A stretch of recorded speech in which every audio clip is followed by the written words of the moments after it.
So I worked for a guy. It was in the 80s, 88, 87, which is quite a blur. Oh, sorry. Um, so I worked for this dude, and he was a prick to work for. He's an asshole. He's also coming home in the morning, getting bitching about his wife. He's spends all day at work being an asshole, 40 hours a week, and then goes home and fights with his wife, and then comes to work, talk about what a cunt his wife is, and how he's gonna either kill himself or divorce her. So he's just all around asshole, and I always try. I'm a fucking clown asshole. So he's an asshole. I was just been recently made clown asshole. I forgot. I don't know if I announced that to my YouTube subscribers. This is a very important message, but I have recently been ordained clown asshole. I've been a clown since the age of 8, third grade. And just when I turned 56 this year, I got a call from Geneva, Switzerland, and it's always in the middle of the night. They wake you up. It's kind of like they work you. You know what I mean? So they call you in the middle of the night, and you usually, or when they know you're sleeping, and they call you, and you wake up, you're half awake, and you hear someone say a 3-digit number, and it's your number. You don't know how they know it, but they know it, and it's your number. It's your every human being has a 3-digit number, and you'll find it. You'll keep seeing it. It'll enter your life, and it'll be like, "Hey, I'm your fucking 3-digit number. How you doing? My name's Raymond," and it's kind of like a server at Applebee's, but deluxe. He's like in a fucking tuxedo. He's like, "Would you like a martini or maybe some H2O, chilled? Would you like some salmon, or a piece of steak, or cheesecake?" Well, not cheesecake. They don't offer you junk, but they offer you food that will nourish you and guide you along your path. Where were we? So, yeah, I actually completely forgot where I was going with this. Oh, yeah, so this asshole boss of mine, he's a fucking prick. Just, every fucking morning, just whining bitch. And, fucking one day, it was a fucking Tuesday at lunch. I think he was just getting ready to crack. Okay. He comes up to me, and the guy's never opened up to me ever, because he's just, I can't call him a prick. I can't call a man a prick. They're just a poor, broken down fucking little, pile of rubble.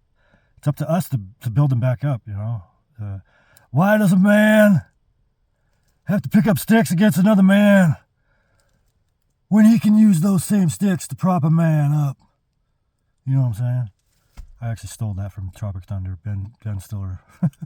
So, this motherfucker comes up and goes, "Hey, man." And I'm like, "What, motherfucker? You want to fucking go? Finally? Let's go." He's all, No. It's nothing like that, bro. We're good. We're not fighting right now. We're not fighting. He goes, "Listen to me."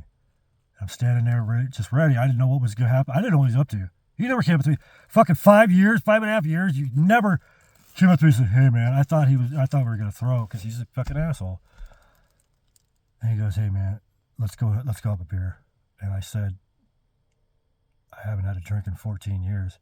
He said, "That's perfect." I go, "You know what? You're right. Let's go." Because I've been thinking about drinking for like 4 years before. I was sober for 14 motherfucking years. I hit 10 years, and I was like, you know what? This world is twice as stupid as it was 10 years ago. And I'm sober. What the fuck am I even doing? So that was the alcoholic's reasoning, because alcohol sucks. I'm telling you right now. As someone who stayed drunk from age 15 to 40, alcohol sucks. I literally, you hear people, poets, songwriters, fucking Gordon Lightfoot, "I can see you're still man," something, even Gordon, all these motherfuckers. Everybody knows alcohol sucks. It just fucks you up, man. Stay away from it. If you could have a drink or a couple drinks and be cool and go home and chill, whatever, that's cool. I could have one drink. I have a 1-drink rule, and I only have that one drink. Usually, right now, it's only select to my brother. After a motorcycle, he's not a drinker, but after a motorcycle ride, he loves to stop at a bar somewhere. Doesn't matter what bar, stop in somewhere, have one drink, and he has a kamikaze and get the fuck out of there. And me, I drank in 2023 after 14 years of sobriety. Why? Because I had to check it out at my age 50. I found out Jordan Peterson did the same fucking thing. He quit for decades and thought, well, the same mentality. Well, I'm in my 50s now. I'm going to check it out. He said, I toyed with alcohol for a year and then decided, yeah, this ain't for me. I did the same fucking thing. It was so weird. So back to asshole boss. So yeah, and I'm like, you fucking with me or what? He's all, no, dude, let's go right now. Let's go. There's a fucking bar out here. I'm going to buy you a fucking beer. I've been a fucking prick to you for 5 fucking years, and I just had this. I woke up this morning with this epiphany, and I need to make things right with everybody, you know. And I'm thinking, oh, this motherfucker probably feels the clock ticking. Maybe he found out I got a diagnosis from a doctor, so something happened to this motherfucker, right? And so we're at the bar, I have some drinks, and I'm a clown, so. Oh, back to the guy that calls you from Switzerland in the middle of the night. When you are, your night, it's almost like being knighted.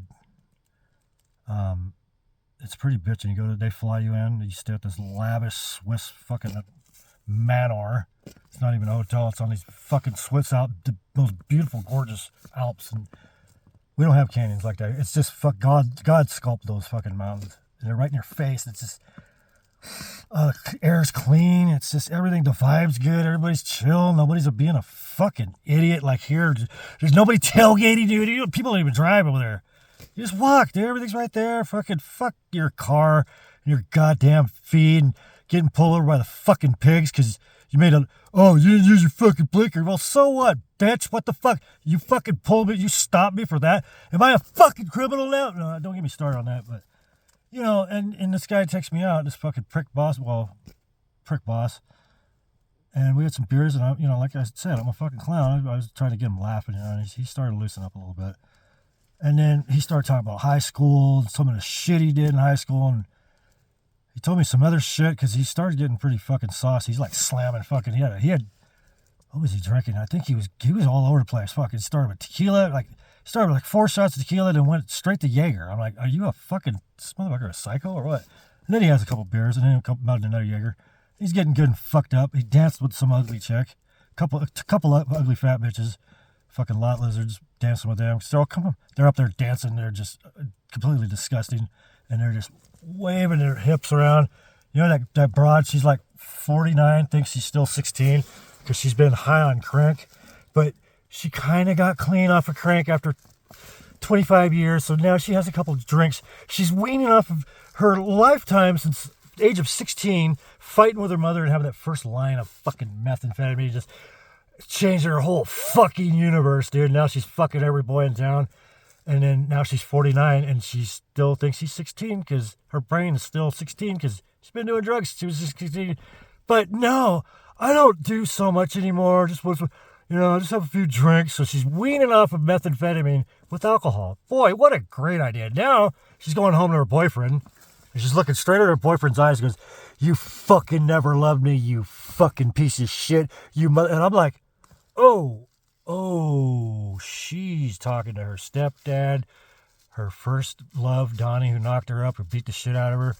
Her other love, Dale. Then Dean married Dean, who she hated, but he had a lot of money. She fucked the meth cook, her meth cook. She didn't have a drug dealer for 25 years. She was straight to the cook. Not only that, she was getting it from the cook in her vein and in her pussy. Made her ass once in a while, probably. So she's fucking the cook and married to Dean with 2 other children. Then she gets with Danny. The only reason why she was with Danny was disgusted. She had to get drunk to fuck Danny because she was homeless. Danny took her in.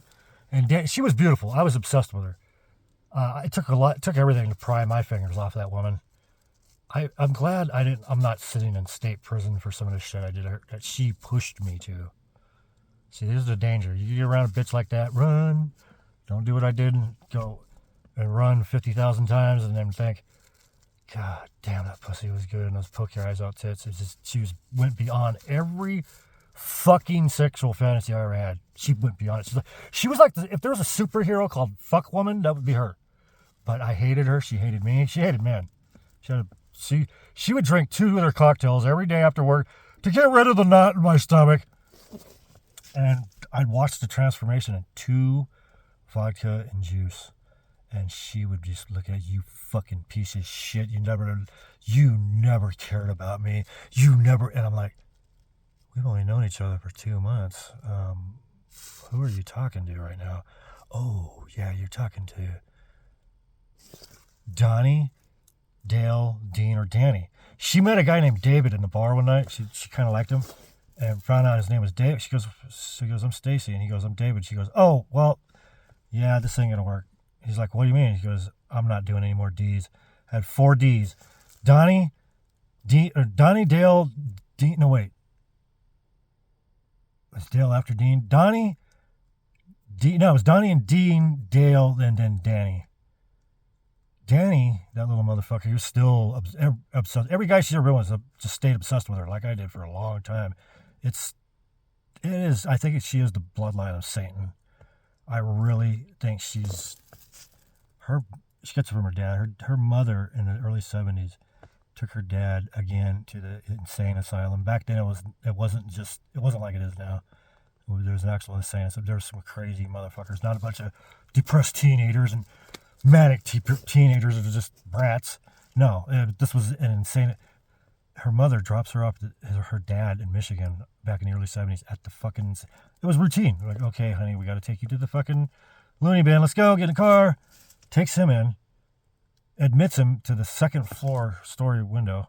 Or, I'm sorry, second story floor. She gets back in the car downstairs and starts up the car on the street. He's upstairs, admitted. Next thing you know, she hears and feels a concussion and a very loud smash. He lands on the hood of her car and looks through the windshield and says, take me home. I don't want to stay here. Yeah.